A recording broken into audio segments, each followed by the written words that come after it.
I take pleasure in infirmities, in reproaches, in necessities, in persecutions, in distresses, for Christ's sake. 2 Corinthians 12, verse 10. In every age, God's chosen messengers have been reviled and persecuted. Yet through their affliction, the knowledge of God has been spread abroad. Every disciple of Christ is to step into the ranks and carry forward the same work, knowing that its foes can do nothing against the truth, but for the truth.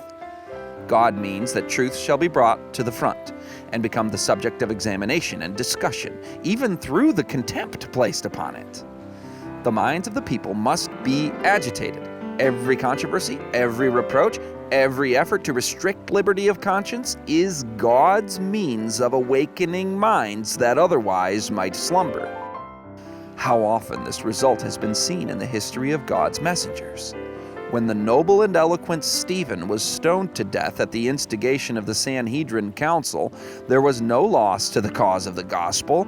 The light of heaven that glorified his face, the divine compassion breathed in his dying prayer, were as a sharp arrow of conviction to the bigoted Sanhedrist who stood by, and Saul, the persecuting Pharisee, became a chosen vessel to bear the name of Christ before Gentiles and kings and the children of Israel.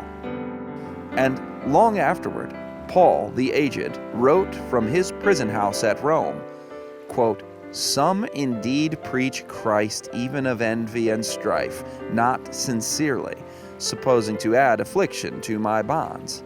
Notwithstanding, every way, whether in pretense or in truth, Christ is preached." End quote.